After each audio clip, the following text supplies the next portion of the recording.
Hello बच्चों, स्वागत है आपका फिर से एक बार आपके अपने चैनल यूटिलिटी कॉमर्स पर।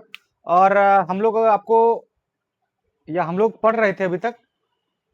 और क्या पढ़ रहे थे? हम लोग जो है वो आपका बेसिक कॉन्सेप्ट जो नेशनल इनकम का था उसका मैक्सिमम 99.9% हम जो है वो खत्म कर चुके थे। और कुछ छोटा मोटा अगर छूट गया तो अगले वीडियो में हम लेके आएंगे। अब हम लोग मेथड ऑफ नेशनल इनकम पढ़ेंगे, है ना। Method of national income. और उस मेथड में हम आपको ये बताएंगे कि अलग अलग मेथड से कैसे नेशनल इनकम जो है वो कैलकुलेट किया जाता है ना। कैसे हम लोग नेशनल इनकम कैलकुलेट करते हैं। बोला गया कि नेशनल इनकम कैलकुलेट करने के लिए हमारे पास तीन मेथड है। पहले का नाम है वैल्यू एडेड मेथड, दूसरे का नाम इनकम मेथड और तीसरे का नाम एक्सपेंडिचर मेथड। कौन कौन सा? वैल्यू एडेड, इनकम और एक्सपेंडिचर। तो सबसे पहला मेथड जो है एक एक करके हम बताएंगे सब आपको। सबसे पहला मेथड का नाम क्या है? तो इसका नाम है वैल्यू एडेड मेथड। क्या नाम है इसका? Value added. कैसे निकालते हैं वैल्यू एडेड मेथड से हम लोग नेशनल इनकम?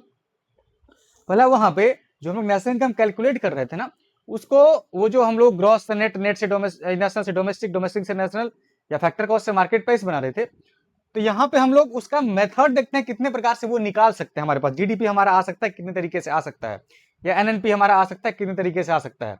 तो उसी तीन मेथड में से एक का नाम, पहला का नाम वैल्यू एडेड है। और उस वैल्यू एडेड मेथड को आज आपको हम समझाते हैं कि वैल्यू एडेड कहते किसको है। ध्यान दीजिएगा, वैल्यू एडेड का मतलब होता है कि ओरिजिनल में वैल्यू ऐड कितना किया, मतलब कमाया कितना।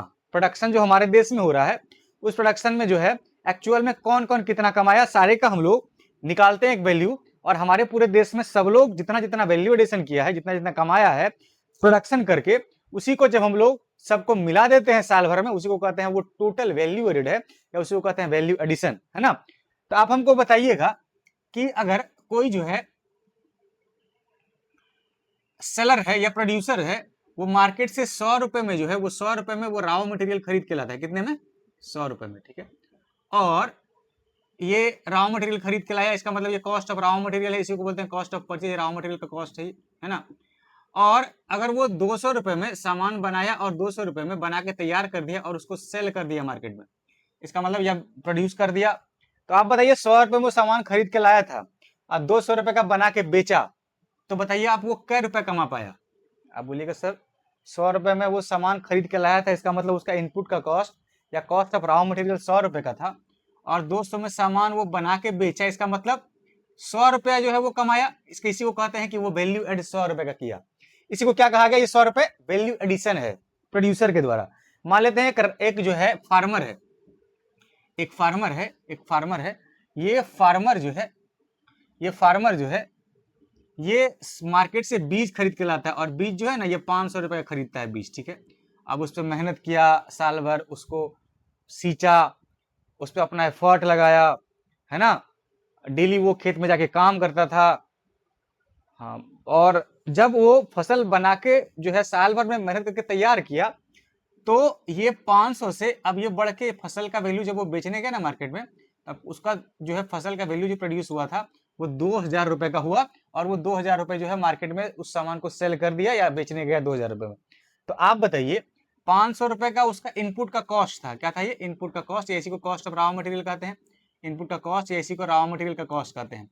और वो फाइनल प्रोडक्ट बनाया कितना का? फाइनल प्रोडक्ट बना दिया 2000 का। तो आप बताइए जब वो 2000 का फाइनल प्रोडक्ट बनाया और 500 रुपए का उसका रॉ मटेरियल का खर्च लगा था, तो एक्चुअल में वो कितना कमा पाया? तो इस दोनों का डिफरेंस, इसका मतलब सेल का वैल्यू अब माइनस परचेज का वैल्यू, या इसको कहते हैं कि हमारे पास जो फाइनल गुड्स बनाया उसका वैल्यू, जिसको हम लोग कहते हैं कि ये हमारा वैल्यू ऑफ आउटपुट, इसको कहते हैं वैल्यू ऑफ आउटपुट। और ये हमारा इसको बोलते हैं वैल्यू ऑफ इनपुट, या इसको बोलते हैं इंटरमीडिएट कॉस्ट, या इसको बोलते हैं कॉस्ट ऑफ रॉ मटेरियल। तो क्या कर रहे हैं हम लोग? सेल का वैल्यू माइनस परचेज का वैल्यू। देखिए तो फॉर्मूला जो हम यहाँ लिखे हैं वैल्यू एडेड, कहता है वैल्यू एडेड इक्वल टू होता है value of output, value of output. इसी को हम अगर ब्रैकेट में वैल्यू ऑफ आउटपुट को सेल लिख दें तो कोई बड़ी बात नहीं है। हाँ सर सेल आप लिख सकते हैं, लेकिन इसका मीनिंग और होता है, हम आपको बताते हैं। यही नाम की है कि सामान जितना का बनाया, ये वैल्यू ऑफ, इसको नाम दे दिया क्या? इसी का नाम कर दिया वैल्यू ऑफ आउटपुट। क्या नाम दे दिया इसको? ये वैल्यू ऑफ आउटपुट है। माइनस इंटरमीडिएट कॉस्ट का मतलब ये होता है कि वो कॉस्ट, इंटरमीडिएट कॉस्ट का मतलब कॉस्ट ऑफ रॉ मटेरियल कितने का है, या वो सामान जो खरीद के लाया था बाजार से, वो इनपुट या वो रॉ मटेरियल, उसका कॉस्ट कितने का है, जो हम यहाँ 500 रुपए का माने थे। इसको क्या कहते हैं? Input cost. देखिए हम यहाँ लिखे इंटरमीडिएट कॉस्ट, या इसी को इंटरमीडिएट कंजम्पशन कहते हैं। या इसी को कहते हैं वैल्यू ऑफ इनपुट। इसका मतलब वैल्यू ऑफ आउटपुट का मतलब सेल का वैल्यू, आउटपुट में से आप जब इंटरमीडिएट कॉस्ट या वैल्यू ऑफ इनपुट आउटपुट में से इनपुट घटा दें या सेल वैल्यू में से परचेज वैल्यू को घटा दें तो उसी को हम लोग क्या कह देते हैं, वैल्यू एडेड। तो फॉर्मूला क्या होगा वैल्यू एडेड का, कहिएगा value added equal to value of output minus value of input या value of output minus intermediate cost या वैल्यू ऑफ आउटपुट या कॉस्ट ऑफ रॉ मटेरियल या वैल्यू ऑफ आउटपुट या इंटरमीडिएट कंजम्पशन, यही कहते हैं इसको। और इसको अगर सेल मान लें तो इसको परचेज, तो सेल माइनस परचेज कह देते हैं, ये सिंपल है। अब देखिए कहता है ना वैल्यू ऑफ आउटपुट जो है इसका जो है मतलब जो है वो अलग अलग हो जाता है और दो मतलब हो सकता है इसका। क्या हुआ, कहता है पहला जो हमारा वैल्यू ऑफ आउटपुट है ना इसका मतलब आपको बोले ना कि जितना हम बनाए वही ना मार्केट में बेचने जाएंगे, और जितना हम बनाए और सारा का सारा अगर मार्केट में जितना बनाए थे साल भर में सारा का सारा बिक गया तो उसी को हम वैल्यू ऑफ आउटपुट मान लेते हैं। देखिए हम यहाँ लिखे हैं value of output equal to sale if total output sold during the year, का मतलब जितना प्रोड्यूस हुआ हमारे देश में, जितना प्रोडक्शन हुआ गुड्स एंड सर्विसेज का, वो अगर टोटल बिक गया ना, जैसे हम यहाँ बोले थे कि वो 2000 रुपए का सामान बनाया तो बना के तैयार किया और सब बेच दिया तो 2000 रुपए के सेल मान लिए थे, वैसे ही कहा कि सेल हम लोग तब मानेंगे if total output sold during the year, जितना वो बनाया टोटल आउटपुट जो है वो सारा का सारा साल भर में बेच दिया तो, ठीक है। कहता है वैल्यू ऑफ आउटपुट का दूसरा मीनिंग भी होता है, कहता है वैल्यू ऑफ आउटपुट का मीनिंग चेंज कर जाता है कभी कभी। क्या, जरूरी तो नहीं है ना जितना बनाए होंगे सबका सब बिक ही जाएगा, हो सकता है उसमें से कुछ सामान जो है वो बच गया हो तो उसी को कहते हैं क्लोजिंग स्टॉक। इस साल जो बचा क्लोजिंग स्टॉक और वही अगले साल क्या आएगा ओपनिंग स्टॉक बन जाता है, फिर अगले साल बचेगा वो क्लोजिंग स्टॉक हो जाएगा, है ना। आप जानते हैं ना, कहता है कि value of output equal to होता है सेल, जो सामान बेच दिए वो तो है, प्लस चेंज इन स्टॉक। और चेंज इन स्टॉक का मतलब क्या होता है, कहता है चेंज इन स्टॉक का मतलब है यहाँ क्या, चेंज इन स्टॉक का मतलब देखिए यहाँ लिखे हुए हैं, change in stock means closing stock minus opening stock, closing stock minus opening stock. तो हम यहाँ कह सकते हैं ना sale plus closing stock minus opening stock, अगर हम इसको यहाँ कर दें sale plus closing stock minus opening stock तो वही है इसका मतलब, sale plus change in stock का मतलब sale plus closing stock minus opening stock का मतलब क्लोजिंग स्टॉक हमारा साल भर में कितना था इस साल, अब माइनस ओपनिंग स्टॉक पर कितना है उसको घटा देंगे और सेल में जोड़ देंगे तो ये हमारा वैल्यू ऑफ आउटपुट। याद रखिएगा हमेशा कि अगर आपको क्वेश्चन में क्लोजिंग स्टॉक ओपनिंग स्टॉक दिया हुआ है इसका मतलब total output during the year नहीं सेल हुआ है, इसीलिए क्लोजिंग स्टॉक का सामान बचा है, पहले का सामान बचा हुआ है, ठीक है। अच्छा, कहता ये हो गया हमारा change in stock equal to closing stock minus opening, ठीक है। कहा कि इसका मतलब तो पता कर लिए हम, वैल्यू ऑफ आउटपुट का दो मीनिंग हो सकता है, अगर टोटल आउटपुट सेल हो गया तो हम सेल को ही वैल्यू ऑफ आउटपुट मान लेते हैं, जितना हम प्रोड्यूस किए थे वो बिक गया तो सेल को ही क्या मान लेंगे, वैल्यू ऑफ आउटपुट। अच्छा, का दूसरा मीनिंग ये होगा कि अगर टोटल आउटपुट नहीं बिका तो क्लोजिंग स्टॉक ओपनिंग स्टॉक एक कॉन्सेप्ट आएगा, तो सेल में चेंज इन स्टॉक जोड़ देंगे तो चेंज स्टॉक का मतलब क्लोजिंग माइनस ओपनिंग कर देंगे तो वही हमारा क्या हो जाएगा, ये वैल्यू ऑफ आउटपुट, दो मीनिंग।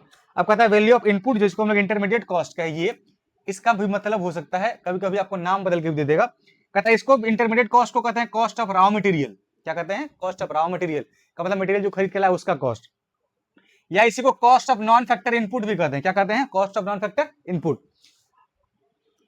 इसी को इंटरमीडिएट कॉस्ट या इसी को कॉस्ट ऑफ परचेज भी कहते हैं, इसी को cost of purchasing raw material भी कहते हैं, इसी को cost of non factor input कहते हैं।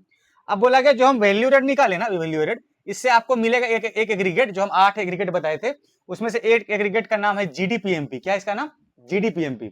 और जीडीपीएमपी से आपको नेशनल इनकम में कन्वर्ट करना हो एनपीएफसी में, तो इसमें माइनस प्लस कर दीजिए, क्या का ग्रॉस से नेट बनाएंगे तो माइनस हो जाएगा डेप्रिसिएशन, डोमेस्टिक से नेशनल बनाएंगे प्लस हो जाएगा एनएफआईए, अब मार्केट प्राइस फैक्टर कॉस्ट बनाएंगे तो माइनस हो जाएगा एनआईटी, कर दीजिए आपके पास क्या हो जाएगा, ये नेशनल इनकम बन जाएगा।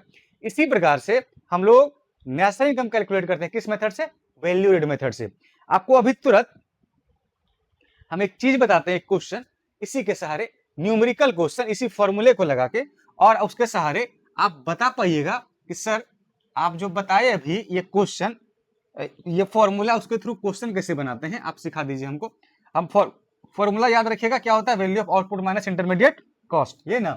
कहा कि हमारे पास अगर क्वेश्चन में आपको दिया हुआ है कि सेल का वैल्यू जो है, सेल का वैल्यू दिया हुआ है मान लेते हैं 5 लाख का, ठीक है, और ये भी दिया आपको कि closing stock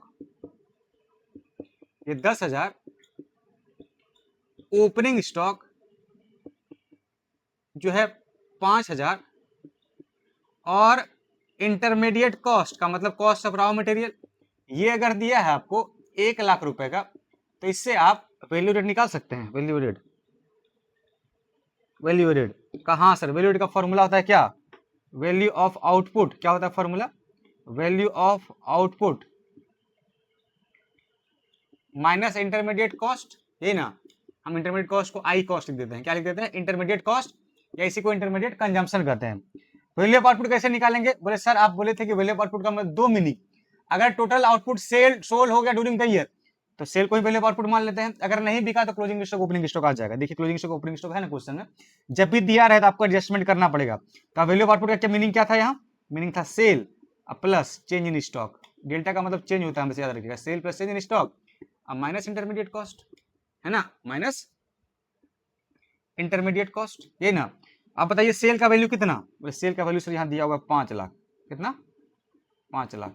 change in stock कैसे निकालते हैं, closing stock minus opening stock, इसका मतलब क्लोजिंग स्टॉक कितना 10,000, ओपनिंग स्टॉक कितना 5,000, अब माइनस क्या इंटरमीडिएट कॉस्ट कितना 1 लाख, 1 लाख। सॉल्व कीजिए उसको, तो मतलब 5 लाख 5,000 अब माइनस 1 लाख, 5 लाख 5,000, 10 में से 5 गया 5 लाख 5,000 और माइनस 1 लाख। इसका मतलब हमारा वैल्यू कितना का गया, ये आ गया 4,05,000, ये हो गया आंसर। ऐसे ही हम अपना वैल्यू रेट निकालते हैं और इसको क्या बोले, हम इस वैल्यू रेट को क्या बोल देते हैं, जीडीपीएमपी, है ना। हम आपको अगले क्लास में इससे और डिफरेंट डिफरेंट क्वेश्चन लेके आएंगे और उसके सहारे आपको हम ये वैल्यू रेट मेथड बताएंगे कि वैल्यू रेट मेथड से हम लोग नेशनल इनकम कैलकुलेट कैसे करते हैं, और इसका स्टैंडर्ड क्वेश्चन आपको हम 2 4 5 6 क्वेश्चन जो है वैल्यू रेट मेथड का आपको अलग अलग करवाएंगे, और इसके थ्रू आप अपने कॉन्सेप्ट को इजीली समझ भी पाएंगे, और साथ साथ आपके प्रॉब्लम का सारा सॉल्यूशन यहाँ मिलेगा। इस वीडियो को देखने के बाद आपको कोई भी प्रॉब्लम का सामना नहीं करना पड़ेगा, ठीक है। आई होप आपको सारा कॉन्सेप्ट समझ में आया होगा। अगर इतने फॉर्मूले को लिख लेते हैं और डिफरेंट डिफरेंट क्वेश्चन के सारे हम आपको और भी फॉर्मूला बताएंगे, है ना। तो थैंक यू सो मच, अगले वीडियो में हम लोग मिलेंगे, तब तक के लिए keep watching keep supporting, thank you so much.